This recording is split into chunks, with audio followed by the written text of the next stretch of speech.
मे महिन्यात होणाऱ्या विधानसभा निवडणुकांच्या पार्श्वभूमीवर तामिळनाडूचे मुख्यमंत्री एम.के. स्टॅलिन यांनी राज्यातील 1.31 कोटी महिलांच्या बँक खात्यांमध्ये प्रत्येकी 5,000 रुपये जमा केल्याचं जाहीर केलंय.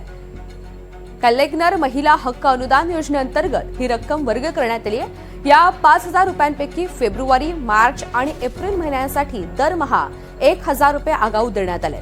उन्हाळी विशेष मदत म्हणून अतिरिक्त 2,000 रुपये जमा करण्यात आले. विधानसभा निवडणुका जवळ आल्याच्या पार्श्वभूमीवर सत्ताधारी द्रमुक पक्षाचा हा निर्णय महत्त्वाचा मानला जातोय. सोशल मीडिया प्लॅटफॉर्मवर संदेशातून स्टॅलिन यांनी सांगितलंय की ही मदत केवळ आर्थिक सहाय्य नसून महिलांच्या समाजातील योगदानाची दखल आहे. स्टॅलिन यांनी द्रविडियन मॉडेल 2.0 अंतर्गत डीएमके पुन्हा सत्तेत आल्यास मासिक मदत 2,000 रुपये करण्याचा सुद्धा संकेत दिलेले आहेत.